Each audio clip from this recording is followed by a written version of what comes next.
I wrote the article, How Sensible Financial Decisions Destroy Workforce Productivity, because I've seen this play out in so many organizations, including organizations I've worked for myself, where decisions that make sense from a finance perspective have really lasting and sometimes horrific impacts on workforce productivity. And if you think about it, usually these decisions are made because the company needs to save money to hit some quarterly target, or maybe in some cases, even to keep itself financially viable. I want to be really clear. I understand the importance of making difficult financial decisions because, as I've said in my book, Talent Tectonics, good employee experiences do not come from working for failing companies, and finance is the reason companies fail when you don't manage your finances well.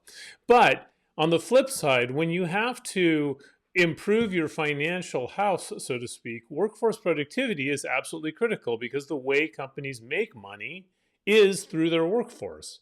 So when you make difficult financial decisions, it's very important to look at how that affects the employee experience, particularly employees' perceptions of, is their contribution valued? Because if they don't feel that their contribution is valued, they're going to be demotivated. Even if they don't quit, they're not going to work as hard, and you're actually going to have worse financial results as a result. And I talk about some of examples of this in terms of things like headcount freezes where you don't allow managers to hire people, or certain cost saving measures, or commission structures that you see in companies, or the most extreme, of course, would be a downsizing and layoffs.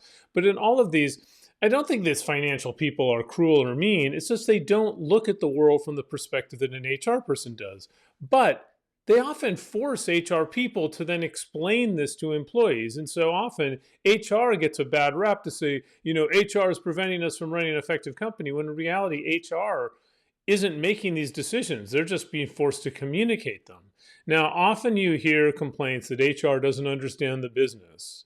But I'll tell you, if the business, at least in terms of finances, finance often does not really understand HR either. They don't understand how to look at the world from the perspective of employee motivation and employee experience.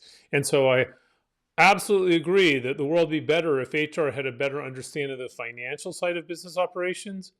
But the world would also be a lot better if financial leaders had a better understanding of the people side of business operations.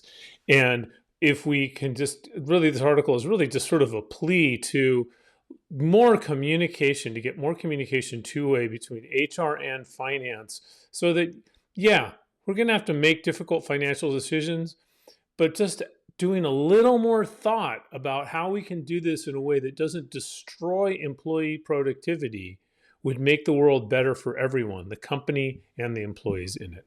So I hope you enjoy this article.